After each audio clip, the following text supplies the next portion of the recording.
Hi, it's David Shummy at Fixer Frame again, and I just thought I'd quickly film this thing that I'm making. We kind of should have started filming it earlier on, but we were trying to work out how to actually build a frame for this necklace that has been brought into me. And what we're trying to do, or what the part is, this is actually the internal box, and the client actually brought this suede. It's actually not a suede mat board. We've wrapped a piece of suede fabric around the board, and they wanted it to float. It's for an interior decorator here in Sydney, and the problem has been that the length of the chain has been shortened by the bishop that used to wear this, and so we had to somehow have the chain go up and into the board somehow. And so what we did is we first of all we made this oval board here and wrapped it with suede, and then we inset it through a hole, and we've wrapped suede inside, and now I've actually finished the back and I've put suede on the back, and then I actually made a hole so that this extra piece of chain could come through and will sit inside the backing. Now the client has requested that they could get this in and out of the frame, so we're having to do some quite on the fly unique fittings to try and hold this piece quite safely and securely in the frame, but then allow the client to get it out if they need to. So we were thinking of making a hinged box, but again, as usual, we're under some quite heavy time constraints, and this has to be ready to go down to Sydney this afternoon. So it's now about 2 o'clock, and we have to have it in the client's hands by about 4:30 so they can get the 6 o'clock flight down to Sydney to deliver it to their client. So they haven't had it, I haven't had this until just about an hour ago, and what I'd done is I'd made this part this morning because I knew it was coming and I was given the dimensions. And so we'd made an external frame already and fitted some metal brackets because we wanted to be able to, the glass is already fitted in there, and we've bonded it in and we've sealed that. So this is the front of the piece, and then it's going to sit over and be screwed into place. So when it's eventually done, it will sit in this box and hang like so. Now the point that I'm up to now is I've got to actually fit this this necklace to the frame, or to fit it.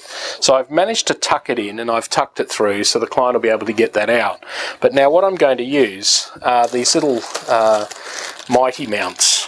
Now they're a small plastic fitting, and they come in different sizes.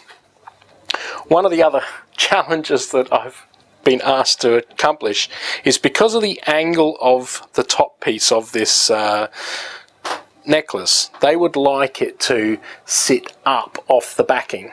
So I'm going to use a slightly higher mounting block than what I would normally do to hold this in place, and then they'll be able to take this piece in and out of the frame.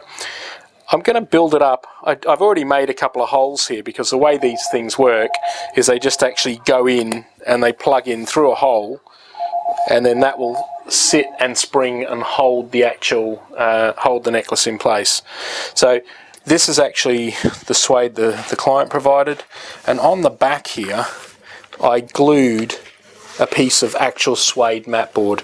So this is suede mat board stuck onto the back of the board, and I drilled a little hole just in here with our mat cutter so that this chain could come through, because this is the excess piece of chain that we don't want to have a problem with. So then I'm just going to cut off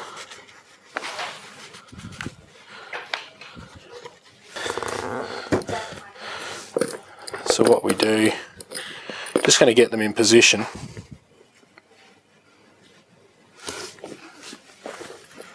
Going to sit up in there. You have sort of different height ones and different spring loaded ones, but I'm using this slightly higher one, even though I should really use a small one. I'm using the high one because they want it lifted up, and then I'm going to work out what I do underneath to try and get that space.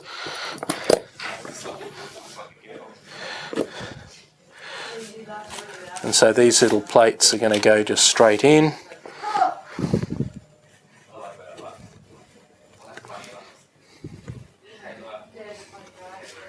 just like so.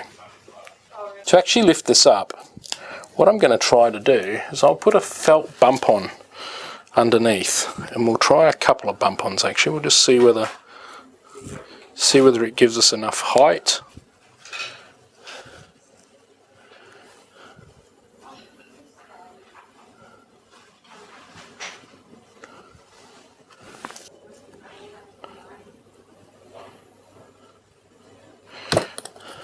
We might need to make another one, but this is going to, when it goes in, it's going to fit in here, and you have to actually pull the little leg back a little bit just to get it in.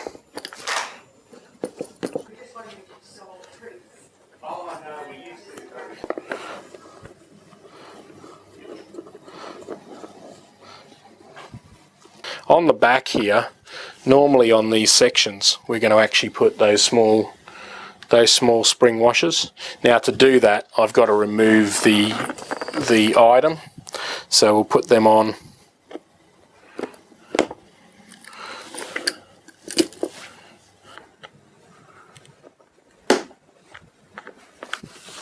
And these springs, they actually hold that little mighty mount piece in place.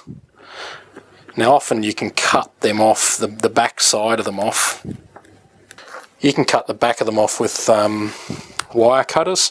I don't really think it'd be necessary in this case to remove them. We've actually got a void inside this area here, so they won't contact the wall, and we could actually put a backing over that entire piece, but I think they want to actually be able to see the chain there, and so that's quite presentable with the suede and even leaving the plugs sitting on the back. If you wanted to, you could actually put another backing over there just to conceal that.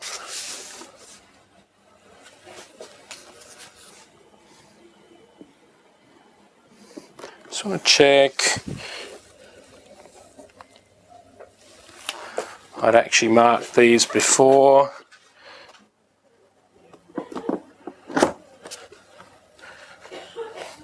And so that originally the client wanted this to be a hinged box, but it was a little bit too short time to construct the hinged mechanism. So what we've done is we'd made some metal plates that will enable them to unscrew. So we'd siliconed and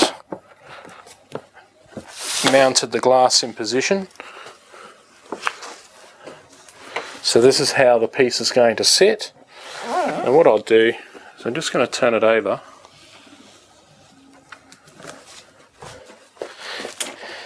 And then just manually, I'm going to put some screws into the end of the frame here. That'll hold it together. So they're already pre-drilled.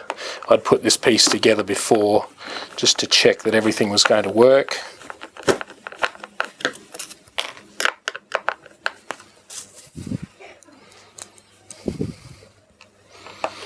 And I didn't really want anything to show from the side, so what we've done is top and bottom, we've left everything off the side of the frame. So the side of the frame is black. This is not obviously the ideal frame for something that deep, but this matches one of the other paintings that the client has in their home, and they particularly liked that style. And so the interior decorator that we're working with on this job had specified this design, and then we've just had to make it work, which is sometimes the challenges that picture framers face, is getting given jobs that are slightly challenging. So what we have the chain hanging out the back here. I probably will put that on a hook or so, fix it in some way. They want to be able to see this, and they actually want to be able to get it out, so I don't know whether we're going to put another piece of acrylic over the back so they can actually see that piece on the inside. But on the front, we now have the actual chain mounted and the piece sitting in the frame, and it's really quite an impressive work.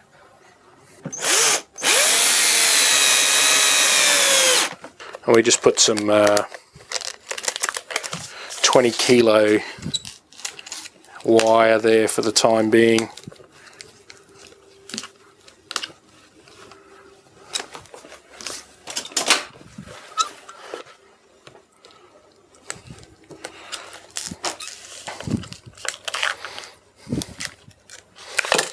Yeah, it's quite funny. We were talking to our client about this job a few weeks ago and the challenges that would be involved in getting it done. The actual piece belongs to a relation of the bishop who has since passed away, and so it has great sentimental value to the person, and they wouldn't actually allow it out of their sight. So what has happened is they've flown up from Sydney this morning and brought the work with them. We received an email outlining what was required, and then we had to make it on the fly today so that they could put it back on the plane with them this evening. And I think we've actually achieved quite a good result, being able that they can take this piece in and out if they so desire. It's archivally presented. There's no damage done to the work, and it matches the other framing that they've got in their home. So I think under pressure, and we've come in with about 2 hours to spare. So I'm just going to go and have a coffee, and I'll give them a call and get them down to come and have a look. We'll see you next time.